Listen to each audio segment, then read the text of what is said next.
Queridos amigos, queriendo poder volver a encontrarnos en la lección, en este compartir la palabra, que es compartir la vida con el Señor.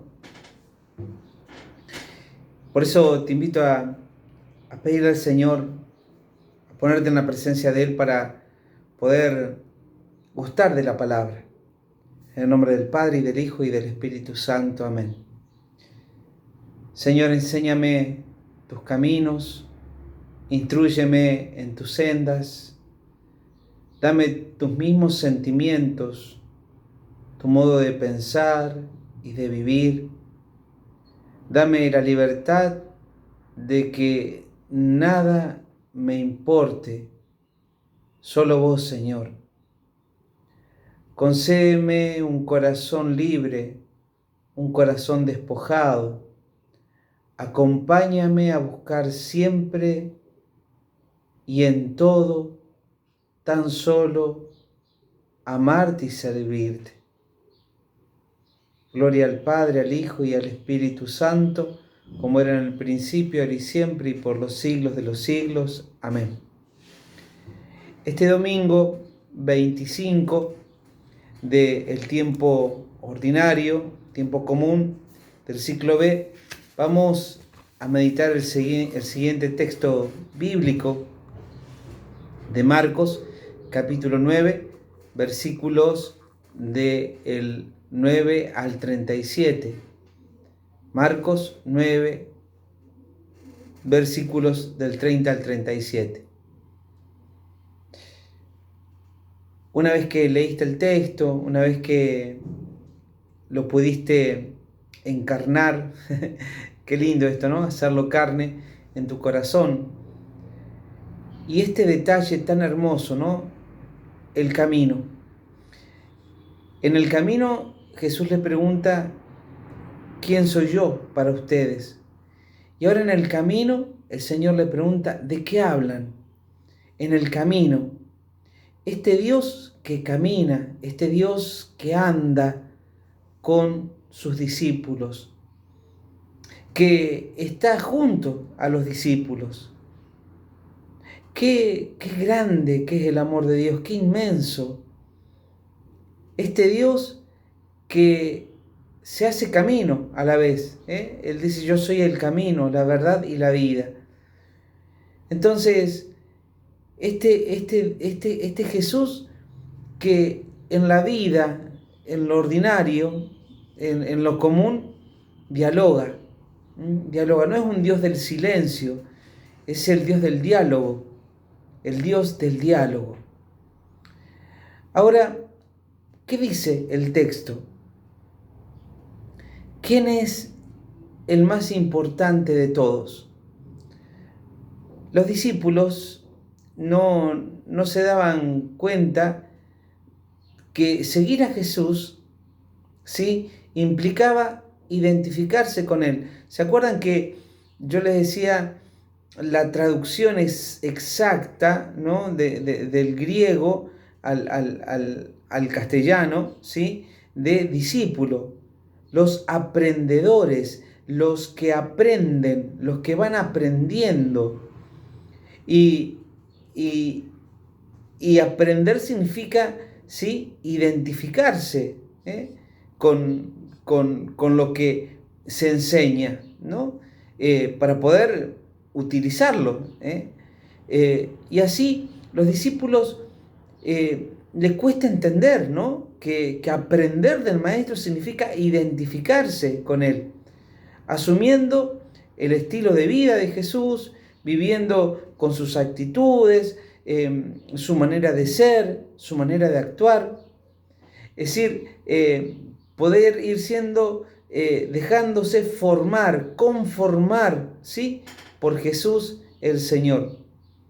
Porque Jesús, repito, no es una doctrina, Jesús no es una idea, Jesús es el Señor, Jesús es la vida, ¿sí? Volvemos a esto, camino, verdad y vida. Una vida verdadera es la que anda por el camino que es Jesús. Y la actitud de los discípulos en este pasaje que terminamos de leer y de proclamar y de gustar, ¿sí?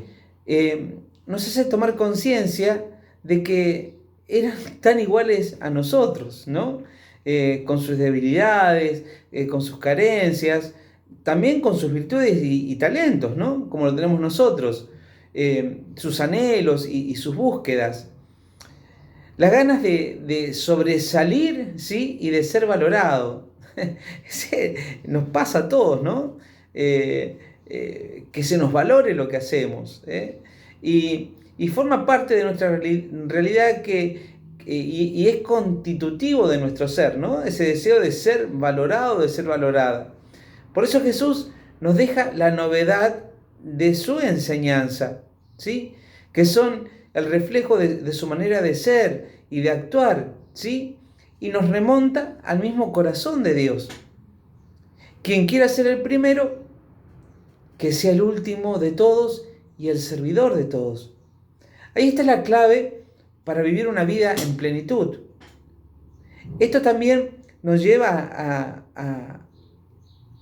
a las palabras de Jesús: no hay mayor amor que dar la vida por los amigos. O sea, no hay mayor amor que servir sin esperar nada. Pero qué difícil que es, ¿no? Porque implica morir muchísimo a nosotros. Entonces, quien quiera ser el primero, que sea el último de todos y el servidor de todos. Esto es lo específico de la vida cristiana. Amar y servir es lo que caracterizó la vida de Jesús, toda la vida de nuestro Señor, ¿sí? Y la propuesta que nos hace a cada uno de nosotros, ¿sí? La propuesta que nos hace a cada uno de nosotros. Por eso que Jesús tiene muchos seguidores, muchos simpatizantes, pero realmente pocos discípulos, Junto a esta novedad en la manera de ser y de vivir, el Señor coloca otra dimensión del servicio, ¿sí? Entonces nos dice que la acogida que se haga a un niño equivale a recibirlo a Él. Y recibirlo al Señor Jesucristo significa recibir al Padre, recibir a aquel que lo envió. Entonces, cada vez que nosotros, ¿sí?, hacemos un acto de amor concreto, un acto de amor de servicio, entonces la Trinidad misma, ¿sí?, viene a habitar en nosotros. Es un acto trinitario, ¿sí? O sea, es un derramamiento de la Trinidad, ¿sí? Aquel que recibe a un niño me recibe a mí y recibe a aquel que me envió. Es un recibir, es un acoger, ¿sí?, al mismo Dios. En tu vida, sirviendo. En nuestra vida de seguimiento a Jesús, el servicio no se agota en el bien que uno puede hacer al otro, sino que tiene su trascendencia, ¿sí? Se trasciende. No es que hago algo y queda acá, se corta acá, en la tierra. No, es el ir atesorando tesoros en el cielo, ¿sí? Porque el Señor se identifica con aquel a quien se le brinda la ayuda y es Él el destinatario y el impulsor de la iniciativa. Fíjense qué cosa hermosa, ¿no? No solamente Jesús es el que actúa, el que nos hace actuar, sino también es el destinatario, porque es a Jesús mismo que le estamos haciendo un bien, que le estamos sirviendo. ¿Sí? Qué cosa hermosa. Ahora, busquemos entrar un poco más y profundizar en el sentido de este texto que nos puede ayudar a vivir de manera más consciente y más viva, ¿sí?, nuestra fe y hacer presencia de Dios para los demás, ¿sí?, por nuestra forma de ser y de actuar, de relacionarnos y de vivir en la perspectiva de Dios. Repito, entonces, este texto nos tiene que llevar, ¿sí?, por ese camino, ¿sí?, a un servicio más consciente, ¿sí?, y en ese servicio a una vida más profunda de nuestra fe. Ahora, ¿qué me dice el Señor hoy a mí, ¿sí? En el texto. En este anuncio de la pasión, ¿sí? San Marcos se fija en la entrega de Jesús a la voluntad del Padre, ¿sí? La palabra entrega, podemos decir que esconde la actitud radical de Jesús. Jesús es un hombre que no anda con grises, ¿sí? Jesús es un hombre íntegro, total, que siempre, siempre, siempre va en busca de la voluntad de Dios. Jesús es el hombre disponible, obediente, podemos decir así, está siempre en sintonía con la voluntad del Padre. La cruz, ¿sí? Entonces, es consecuencia, ¿sí? Es consecuencia de esta actitud de entrega total de Cristo a la voluntad del Padre, ¿sí? Descubrir el verdadero ser de Dios como papá y de los hombres como hermanos. El que se entrega descubre que Dios es su Padre y que todos los hombres son sus hermanos. Uniéndonos entonces a la entrega de Jesús, interioriza este pensamiento de Santa Teresa. Decía Santa Teresa la Grande: tuya soy, para vos nací, ¿qué mandás hacer de mí? Mira qué lindo que pueda hacer esta oración, ¿no?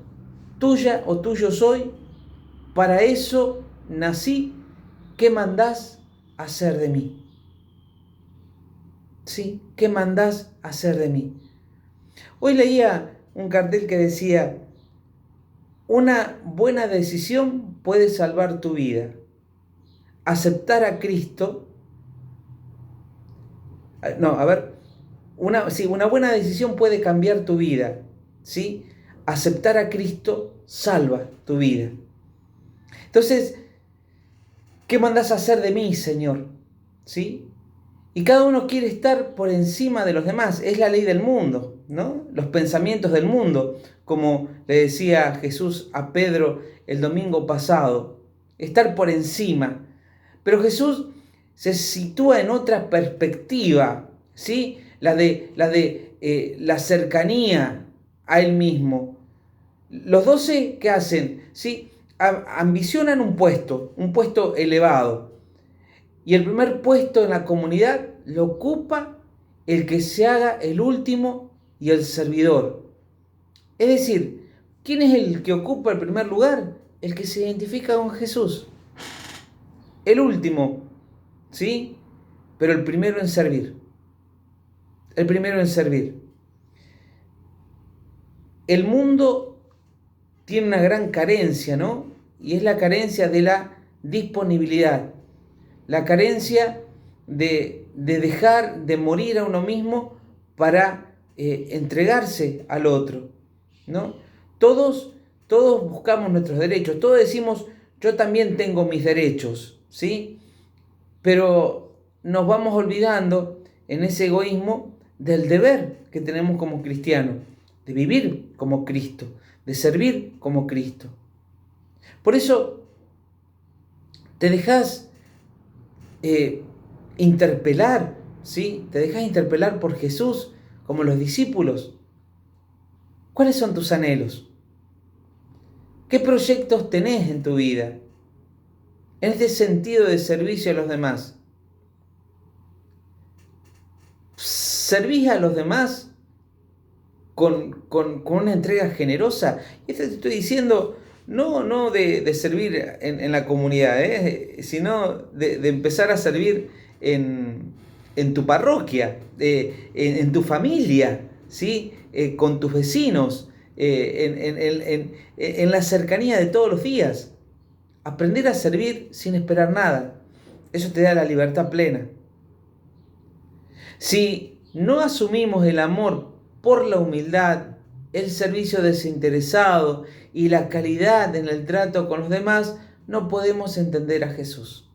No vamos a entender, vamos a ser simples simpatizantes de Jesús. Entonces, ¿seguís pensando como la sociedad que te rodea? ¿Te dejás seducir por los modelos de vida que nos presentan los medios de comunicación? Ese de pisotear al otro para llegar más alto. Ahora, mirá, en tu oración, ¿sí? En lo profundo de tu corazón, ¿cómo respondes al Señor? ¿Sí? Que te habla hoy en el texto. Decía la Madre Teresa de Calcuta, tenía una oración hermosísima, que decía: Señor, cuando tenga hambre, dame a alguien que necesite comida. Cuando tenga sed, dame a alguien que precise agua. Cuando sienta frío, dame a alguien que necesite calor. Cuando sufra, dame a alguien que necesite consuelo. Cuando mi cruz parezca pesada, déjame compartir la cruz del otro. Cuando me vea pobre, pon a mi lado algún necesitado. Cuando no tenga tiempo, dame a alguien que precise de mis minutos. Cuando sufra humillación, dame ocasión para elogiar a alguien. Cuando esté desanimado, dame a alguien para darle nuevos ánimos. Cuando quiera que los otros me comprendan, dame a alguien que necesite de mi comprensión. Cuando sienta necesidad de que cuiden de mí, dame a alguien a quien pueda atender. Cuando piense en mí mismo, vuelve mi atención hacia otra persona. Haznos dignos, Señor, de servir a nuestros hermanos. Dales a través de nuestras manos no solo el pan de cada día, también nuestro amor misericordioso, imagen del tuyo. Qué cosa hermosa, ¿verdad? Poder vivir así, en ese desprendimiento de uno mismo para que Cristo viva en el otro. Miren, en el grupo que sigue a Jesús, en sus discípulos, el que quiera sobresalir y ser más que los demás, se tiene que poner en el último, detrás de todos. Y así va a poder ver qué necesitan y podrá ser servidor de todos. Solo así podremos captar qué necesitan los hermanos, poniéndonos en el último lugar, no poniéndonos en el primero o dándole la espalda. No nos vamos a dar cuenta, ¿sí?, lo que necesitan. Ahora, si te pones en el último lugar, te vas a dar cuenta lo que necesitan. La verdadera grandeza consiste en servir, porque Jesús, el primero, es el que vive sirviendo y ayudando a los demás. Esas personas sencillas que viven ayudando a quienes encuentran en el camino, en la vida. El que acoge a un niño como este en mi nombre, me acoge a mí, dice Jesús. Los seguidores de Jesús tienen que sentirse responsables ante el mismo Cristo de recibir a esos niños, que sin el cuidado y la ayuda de los adultos no pueden abrirse a una vida digna y dichosa. Quien recibe a un pequeño está recibiendo al más grande, al que ni el cielo ni la tierra puede contener, a Jesús. Y quien acoge a Jesús está acogiendo al Padre que lo ha enviado. Entonces, el camino para acoger a Dios es acoger a su Hijo Jesús presente en los pequeños, en los necesitados, en los desdichados. Entonces, pedile a Dios, ¿sí?, que te dé ojos, pero esos ojos para ver todo desde la fe, unos ojos como los de un niño confiado. Por eso, comprometete a hacer esa oración simple, esa oración de poner primero a Dios y poner primero al hermano, sirviendo de corazón. En el camino de tu vida, que es tu vida, Jesús pide que tu camino se una a su camino, al camino que es Él, que es poniéndote detrás para ver las necesidades de los otros y servirlo a Jesús. Y sirviendo a Jesús, estás acogiendo a Jesús y acogiendo al Padre. Padre nuestro que estás en el cielo, santificado sea tu nombre. Venga a nosotros tu reino. Hágase tu voluntad en la tierra como en el cielo. Danos hoy nuestro pan de cada día. Perdona nuestras ofensas, como también nosotros perdonamos a los que nos ofenden. No nos dejes caer en la tentación y líbranos del mal. Amén. En el nombre del Padre, del Hijo y del Espíritu Santo. Amén.